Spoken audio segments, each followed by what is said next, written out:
You are on the brink. You are on the brink. You are on the brink. Warning. Warning. Proceed at your own risk. We are now entering the underground.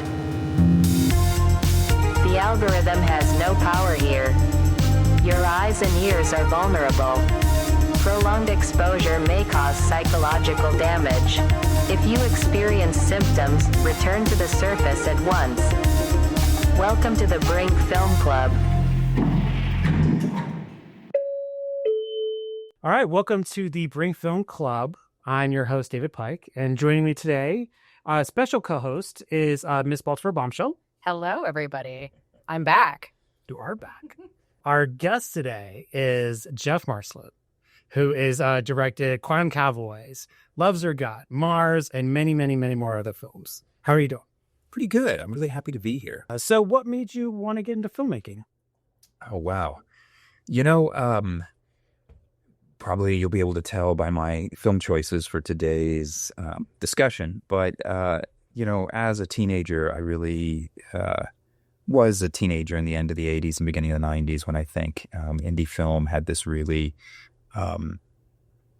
crazy freedom. For a little while, it wasn't, someone will get mad at me after saying this, but if you look at independent film right now, it's all extremely curated. Filmmakers are picked before they ever make a film. They're financed by investment at anchors who already have major studios, and they're calling $20 million projects with A-listers, debut films, things like that. But in the 90s, there was this crazy time of making like a $20,000 film, and then someone would give you $2 million to overart direct and have fun. And that universe of those $2 million films just were so exciting to me. And you would go to the video store and just find a cover to a VHS tape that looked like, whoa, this looks cool. Like, I don't even care what this is about. And sometimes you put it in and nothing on the tape actually looks like that cover, which is something else I learned. But when it did, those things made me want to be a filmmaker.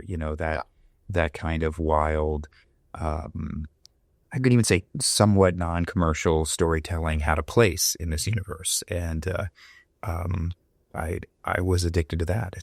That's really in a nutshell what drew me to this. So a perfect example of independent filmmaking that can't be done right now again is when they did Clerks, when Cuddehead did it. They said basically if he submitted that now to Sundance, it wouldn't get in at all. No, it absolutely it wouldn't. They honestly wouldn't watch more than 4 minutes of it.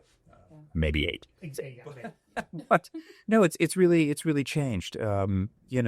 We did well with Quantum Cowboys, and I was really happy. I mean, Annecy was an amazing place to premiere it, and we won an award there, and it's had a good life. But without naming names of festivals, I mean, I definitely got nice personal rejections from major festivals saying this is the most original thing we've seen in 5 years. It's going to do great somewhere else. This movie's great, but it takes all the way to the end of the film for it to come together, and our audiences really like things to come together in the first few minutes. I mean, just things that I feel like are exactly not what you should be saying about a film festival. Festival movies are for hard movies. I mean, even the two I picked today, I really like because both I love the movies, but I rewatched them this week, and it's a whole different experience still. I thought about picking Alex Cox's Walker for the same reason. I think it took me till the 7th viewing for me to realize it's my favorite Alex Cox. And it's not because that film got better. It's because I grew. Those are the movies I like. So I don't want a film that I get in 7 minutes and I never watch again. I want a film that I watch 7 times over 20 years and I finally get it. Yeah, that's what I want. Yeah, that's great. So you were talking about animation. You've been doing animation for quite a while. Yeah. And you put a lot of, you obviously did a few films that weren't, Loves Her God, et cetera, but you also, Mars, Quantum Cowboy being, I think, honestly, Quantum Cowboys has so many different styles of animation in it. How did you come about wanting to do so many different styles for one movie? It was kind of born out of several things, but really the stylistic way that I created it was partially born out of making The Phantom 52, which is a short that I did. I saw this podcast started. We were talking about Alien and Jonesy the Cat, but Tom Skerritt is, of course, Captain Dallas in Alien. Tom Skerritt was the voice of the trucker / whale in my short film, The Phantom 52. And when I did that, I'd worked so hard on films like Mars to make the entire film look consistently the same. And I actually feel like, especially in the independent world, short animations do well in festivals. Feature-length animations mostly get rejected and the programmers aren't that into it.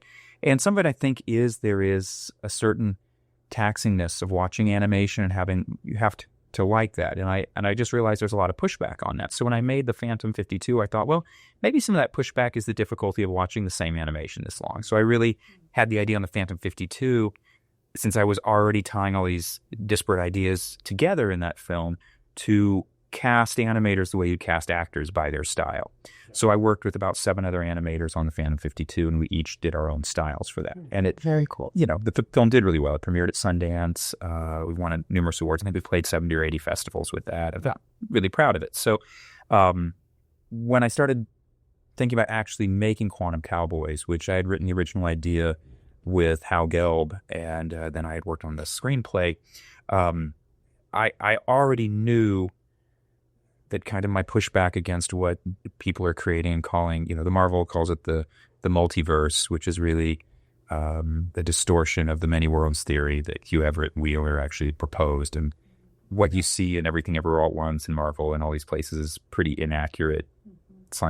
As a guy who used to study physics before I went into film, it's a little inaccurate what they show. And I wanted to create something that at least was closer to my understanding of the scientific idea, which was to say there aren't 10 Spider-Mans or 10 different Hulks or whatever. But in reality, the reality is a patchwork of different possibilities and instances. So if there are 1,000 different Geoffs, they don't exist at one time, but Geoffs from different universes make up that single timeline. So I wanted to take the audience and move them into the different universes instead of trying to say I pulled a Lily Gladstone from each universe and put it in there. Instead, you have to go to the universes that the different instances are in.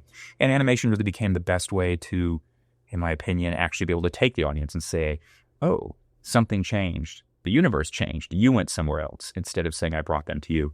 And so we're able to use lots of different animation styles to represent the particular points of view of different characters or instances of characters in the film.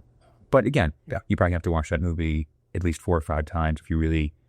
I've had some people that dismiss it and go, these are random. They're very much not random, but it's going to take you a few watchings to figure out which animation style goes with which character. And of carrying soul. Yeah. And that's what I like. I like movies where, I kind of watched again and again. Yeah. And then you're getting something new every time you're watching it. I was so happy. I think Lily watched it 18 times in the theater. And John Way, who's actually coming to town to celebrate his 30th birthday with me after this podcast, who played Bruno, I think he watched it like 21 times.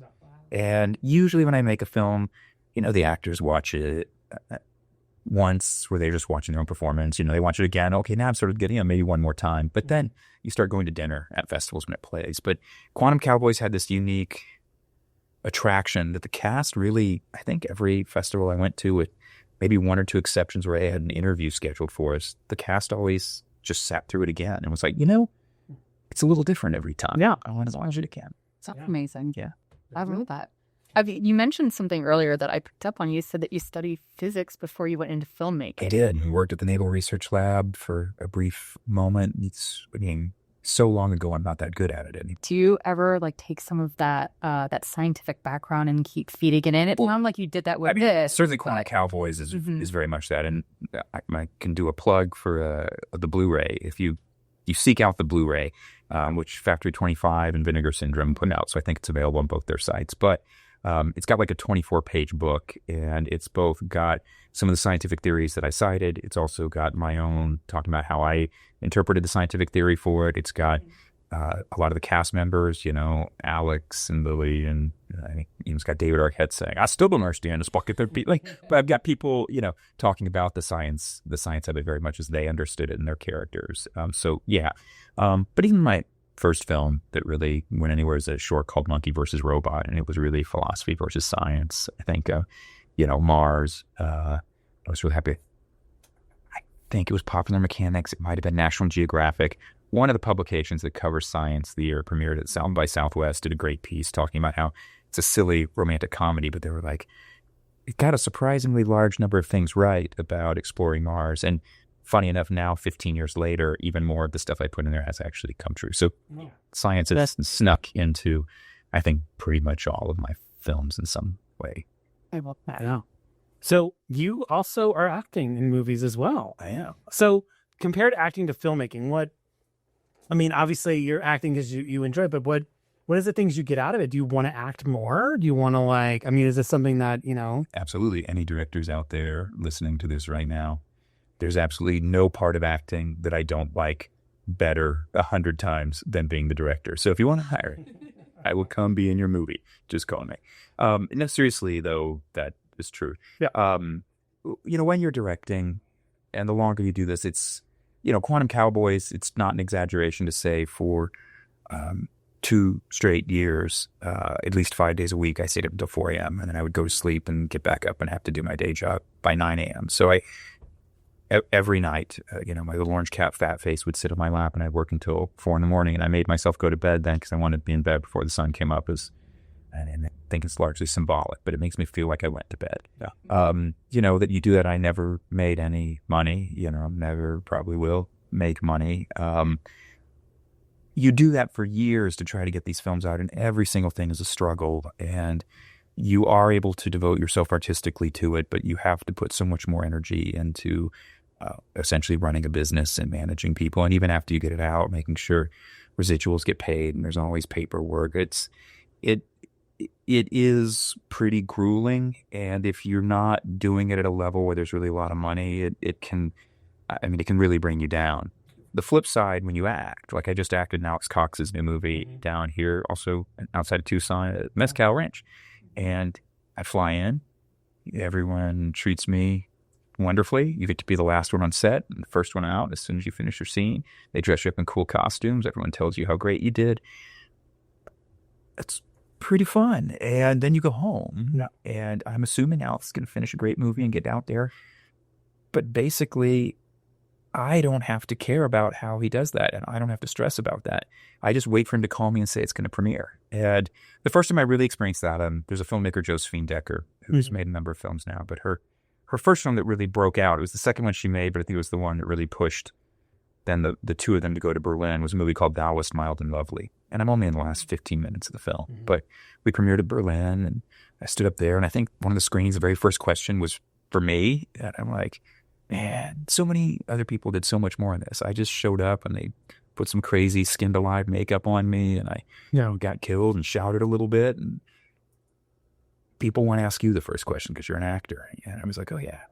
And it is like directing, because you micro direct a character, you create a world, you make it believable, and I do really enjoy that. So yeah, I love directing. People just wanted to hire me to be an actor. Man, the workload is so much better. Well, you're really just centering on your character, where with the director you're centering on all the characters and you're everything. The whole thing. But as an actor, you're just like, I just worry about what I'm doing, and that's it. I get to go there and I get to see someone really screwing something up, and I'm just like, you know what?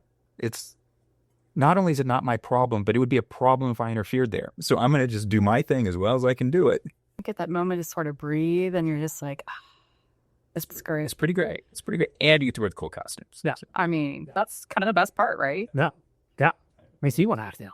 I want to get to acting. Come on. Yeah, totally. Let's go do a movie. Yeah, let's do a movie. I'm going to dive into the movies. Let's dive into the movies. So first, let's talk. You picked Dead Man. Jim Jarmusch is dead. Last night, my youngest son, Charlie, was gunned down in cold blood. The gutless murderer, one Mr. Bill Blake, also stole a very spirited and valuable horse. I want him brought here to me. Alive or dead don't matter, though I reckon dead would be easier. Johnny Depp, Gabriel Byrne, Robert Mitchum in Dead Man. The hunt is on. He came west to find a new future. How do you do, sir? I'm Bill Blake, your new accountant.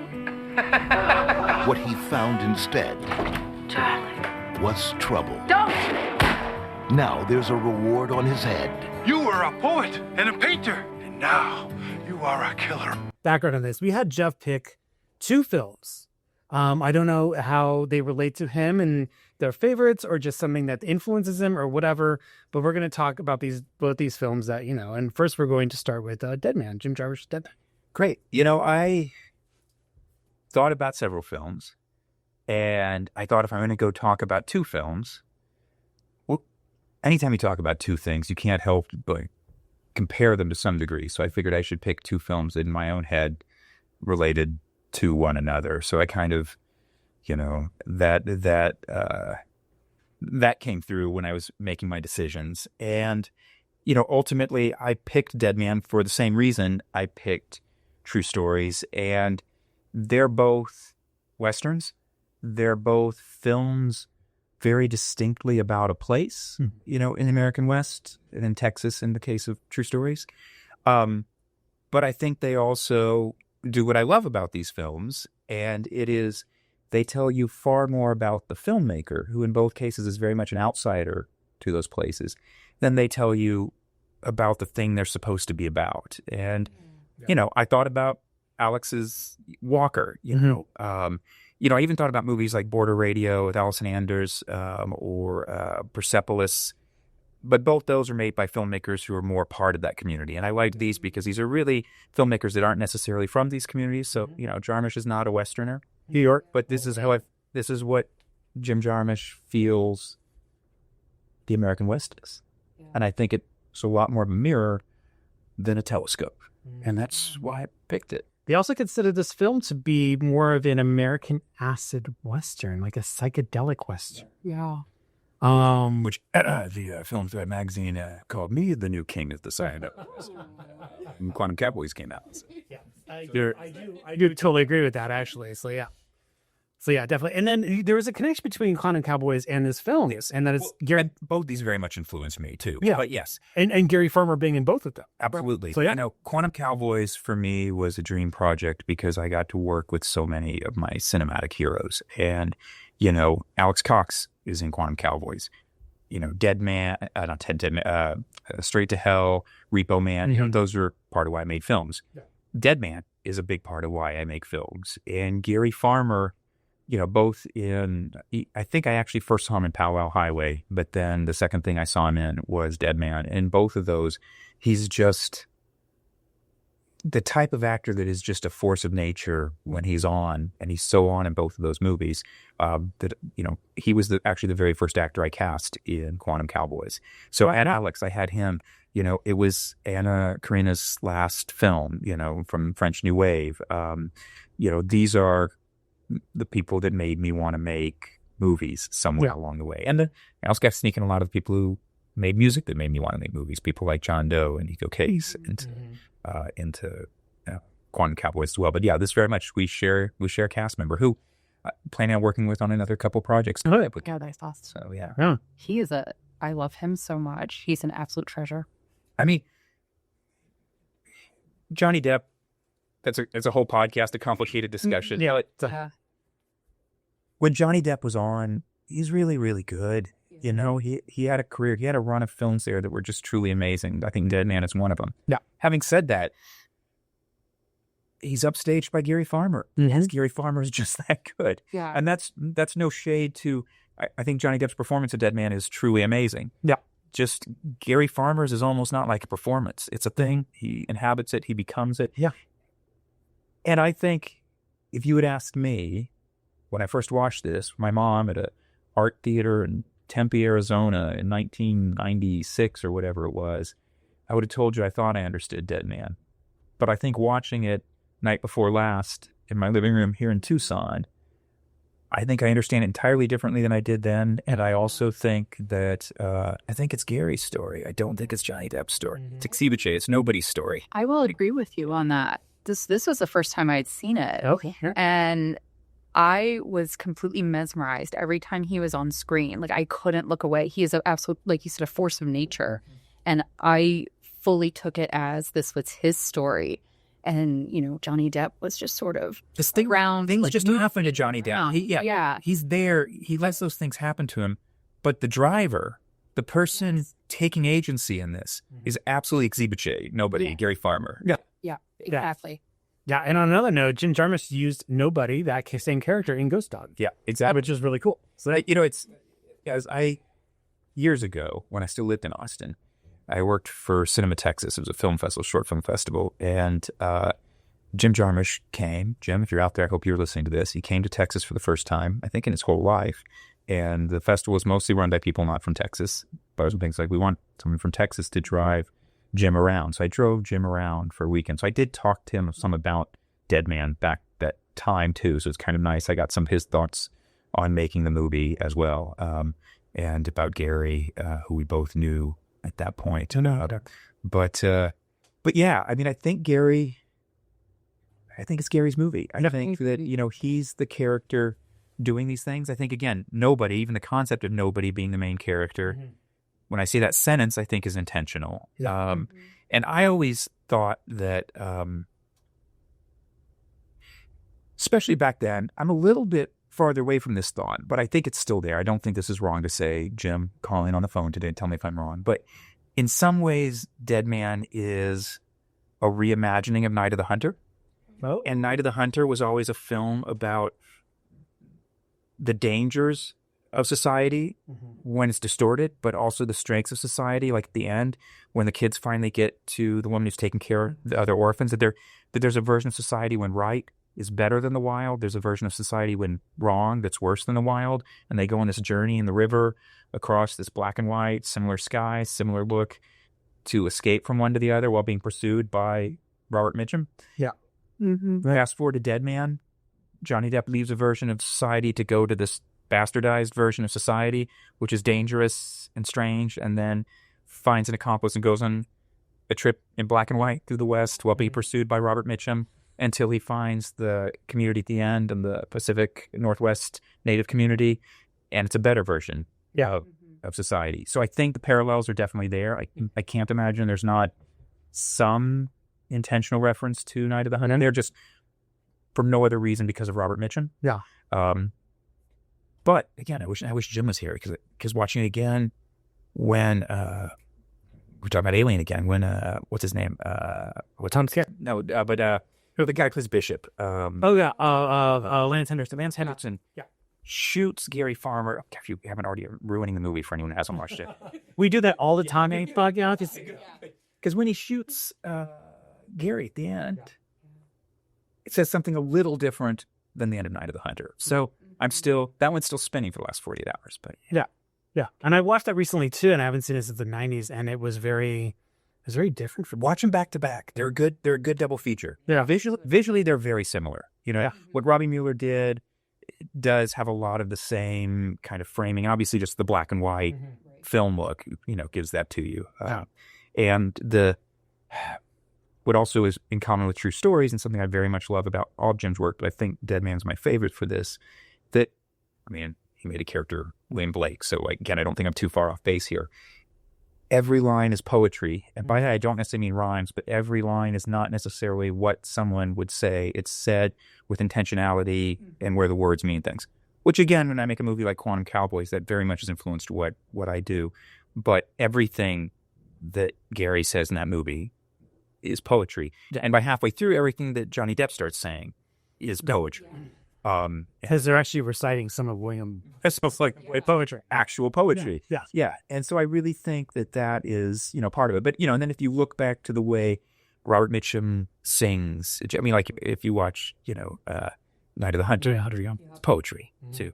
Scary poetry. So that's such a good movie. Night of the Hunter is so good. I'm obsessed with him. Yeah. So Robert Mitchum, he can chase me any day. Maybe not right now. That would be really weird.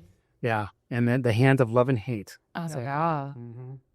Robert Mitchum was a fine, okay leading man, but Robert Mitchum is a villain. Phenomenal. Yeah, right now. I kind of feel the same way about Brad Pitt, to be honest. I've always thought he's fine as leading man, but the few roles where he's the bad guy, whether it's the assassination of Jesse James, it's California, when he's the bad guy, he's because he's got that thing Robert Mitchum has, which is he's kind of charming. You're drawn to him, but you're like, something's wrong. Said he does that when he listens. Yeah, sounds very wrong. So let's go into True Stories. This is David Byrne directed this film. Yeah. Hi, my name's David Byrne, and I made a movie about a bunch of people in Virgil, Texas. David, relax. Remember to look up into the camera. They're getting ready for the 150th anniversary of their state. They're calling it a celebration of specialness. Something's happening here, all right. The world is changing. It's created confusion and chaos.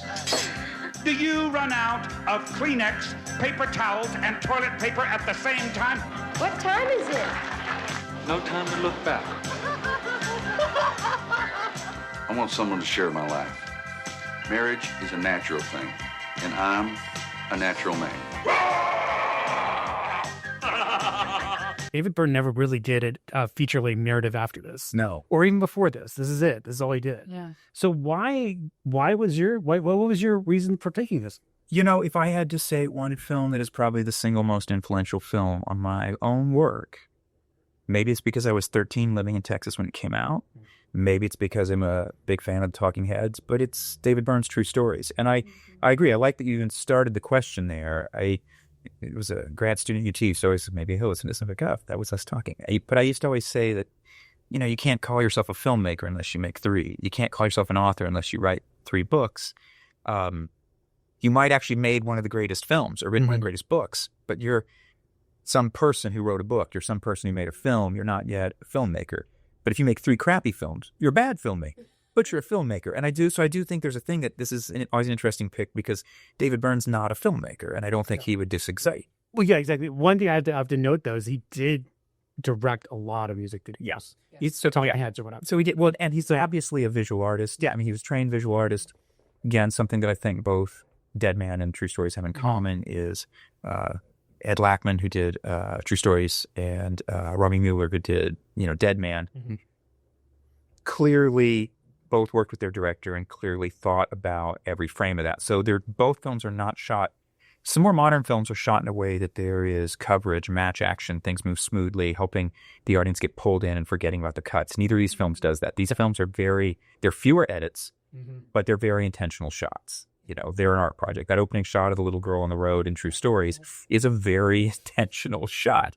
And the whole rest of the movie delivers on it. And then they end with that shot. They end with that same thing. It's great. So when you're watching it, it's very much, visual storytelling. So again, definitely no shade to the skill set. I mean, like I said, if I was asked to pick my favorite movie, it might be True Stories. I mean, I love the movie. I love what David Byrne did. Again, my own work incorporates music as part of the storytelling. I find the lack of meanness in True Stories to be really inspiring that I do try to also put in my own films. Even if there's some darker content, I don't necessarily need as myself, the maker, the creator of the world, to be cruel and mean. And I think the movie delivers on that, an optimism that the world needs. When they do that crazy dinner scene, there's an optimism. When they do the fashion show, there's an optimism that I just think it's going to go one way and then it goes this way. And you're like, yeah, it's amazing. I thought that dinner was going to be like, okay, so, it's going to turn to something's going to happen that them out. I mean, it's going to bond to each other. What's going on there? Never got there. No, instead it becomes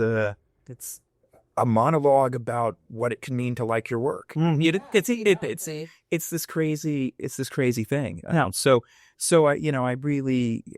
I think David Byrne made a masterpiece. Yeah. And maybe there was no need for him to make another one after that. Yeah. But if he did, I'd be the first to watch it. I mean, years and years ago, I wrote a whole treatment. I really wanted to make a movie about, bring my science into this, a movie about Oppenheimer, where it was all about Oppenheimer was, I think, an incredibly powerful figure, maybe one of the most dangerous people ever lived, because he did have an ability to see the bigger picture and turn off his humanity. And his humanity didn't come back on until he was having his security clearance taken away towards the end of his life. So I wanted to do a whole movie about that era of his life when he was facing that trial, or pseudo trial. And I really wanted to have David Byrne play him. I think David Byrne's way of saying, because it's also poetry. Everything, if you ever read the way Oppenheimer spoke, it was strange, weird poetry that I think David Byrne could deliver. Not to mention David Byrne, Cillian Murphy, you did a great job, but David Byrne looks more like Oppenheimer than you. Yes, I'll let Oppenheimer. And I always wanted to make that, but then, that's been done, and probably that project will never come to fruition. But I really wanted to make a mostly talking trial with David Byrne as Oppenheimer. So anything could be that. It could. If David Byrne comes back to cinema, I'm always there. I'm gonna be there for all. I mean, he's what is it? He's got his foot in some new thing he did for HBO Max. I don't know. He's directed some of that. It's a stage thing, but I think this one was one of my Especially special. favorite visually that I've seen in a while. Like the use of liminal spaces and just how every shot was, like you were saying, was so set up and so intentional. There wasn't a wasted shot throughout this film that I really loved. I just thought this was beautiful to watch. Yeah. And all the characters were amazing, and you know all these people, like small town, big town, you know these people. Even the lying woman was like, Yeah, it was like, married to Terry Allen, because that's Joe Harvey Allen, so it's Terry Allen's wife is the buying woman. She's fantastic. Yeah. As someone from Texas, it's both super accurate and also wildly wrong on occasion in this beautiful way that it's David Byrne going to Texas. I love it. I like to see the place I grew up through his eyes. It becomes exotic again, and I see myself in it, and and those kids walking through construction. I see myself in that Texas. I laugh at that Texas. I see the moments where I'm like, wow, you almost got it, but it's like you're a New Yorker. All of that is wonderful to me, and it makes me love it. Oh, there's similarities on that too. Both directors are from New York. Yeah, I mean, going out to the west. I mean, that was kind of back to life. These two. Yeah. When you mentioned that, I was thinking something different, but I was thinking they're obviously not from the west. But I was like, wow, okay, they're both New York. Yeah, wow, yeah. They're coming in here, and and I think in both cases hadn't really spent much time in that place that they're coming in, and talking about and looking at, and dressing up in costume for. I mean, David Byrne wears it, Johnny Depp wears it, but which, if you watch Quantum Cowboys, notice Frank Mosley's suit in Quantum Cowboys, because it is a nod to Johnny Depp's suit. Yeah. I mean, I honestly, I love David Byrne's clothes, but he was very interesting. That's basically what I wore growing up, and I got a flannel on right now, but I don't look all that different right now for you in the movie. David Byrne's wearing that. I loved his line in there where he was riding in the car and he's like, they sell a lot of these outfits, but I never see anyone wearing that. Which is, I wear a lot of 1940s vintage Western wear, and I don't ever see anybody else wearing it. I almost did today. We could have been twinsies. And that, to me, I just was howling, because I was just like, I feel that really hard. My closet is now, and has been since I was 5. It's just Western snappy shirts from the 70s and 80s. That's literally all I wear. That's all I've got. You're like, when did you start wearing those? And I'm like, here's my kindergarten picture. If I'm not in a Tron t-shirt, I'm wearing a Snap Wrestler shirt that was handed down from someone before I was born. Yeah. It's great. So the fashion of that didn't do anything, And, I mean, frankly, Talking Heads are also one of my all-time favorite bands. So the music in the film is great, and again, you look at my own films, collaborated with Howe, John Doe, Nico Case. We've had Jason Lytle and Kristen Hirsch, and really great people on the soundtracks. And I think that's, Quantum Cowboys, the songs, the music, meaning the plot, they're trying to find a musician, and the way the songs change matter to the plot. They're not just things to help sell the movie or the soundtrack. And so I do love that, like a David Byrne's film, they are selling their record, but it's also the story. It's also integral to the narrative. I love it. Yeah. That's something that I picked up, was like the music in both these films were, it wasn't throwaway, where I feel like a lot of films you can watch them and the music's just sort of in the background. But this was so integral to like what was happening and moving the story along. And the fact that I was reading afterwards that I guess Neil Yu did a lot of The whole thing is improvised. It was wild. That was that movie. That movie wouldn't be Dead Man wouldn't be Dead Man without Neil Young's improvised. I mean, it's such a sparse soundtrack. It's Neil Young distorted electric guitar, and it's one of the best soundtracks in the last 50 years. It's so good. Yeah. I mean, to me, there's like, when I hear Jaws, when I hear Star Wars, there are these soundtracks that are so like, you just immediately get it. Dead Man's right there with it. You hear those cadences, that sound, and it's just Neil Young going like that. And I'm like, wow, he pulled that off, not with an orchestra, just with him. But I've been thinking about, the music all week. So it'll stay with you. Yeah, I'm excited for that, because I really enjoyed it. I thought that added so much more. I mean, obviously, it's a film. It's in black and white. There was a lot of things you just don't see anymore. And I thought the juxtaposition between the lo-fi guitar and then the black and white and everything going on, and I was like, this is just it's amazing. I loved it. When you're walking somewhere, you feel like you're in a foreign country or just nighttime, whatever, you feel kind of ill at ease walking somewhere, you should just imagine that soundtrack while you're walking. Take you right back and put you in that movie. On the wall. Yeah, there was honestly for me there was some times that the soundtrack was somewhat haunting. Very much. And I loved that. I was like, I like this like it got you at certain points. You tensed a bit. Like, ooh, yeah, well, like I talk about because I love David Byrne. Really, he presented this optimism. There's a kindness to his movie that I really relate to. Sometimes I don't relate to Gems, but I still love it. I watch it and I'm like, I like to be kind of. It's haunting. There's some really gruesome stuff. And there's some, it's not violence like watching a Saw movie, but it's violence like in Dead Man. It's also like, there are moments that I cringe, stood out, and I'm like, I don't know that I could or would put that on a screen, but he did, and it fits the world, and one of my favorite movies, but I watched them and I'm like, oh. And but the soundtrack does that too, because you see it, and you have that haunting Neil Young music, and I'm like, oh yeah. It's going to haunt me for a few days. Yeah, whoever did that had a lot of fun with the squibs. No, because I was like wondering how they pulled a lot of this. When Gabriel Byrne gets shot in the neck, I was like, all that, it just almost like you really got shot in the neck.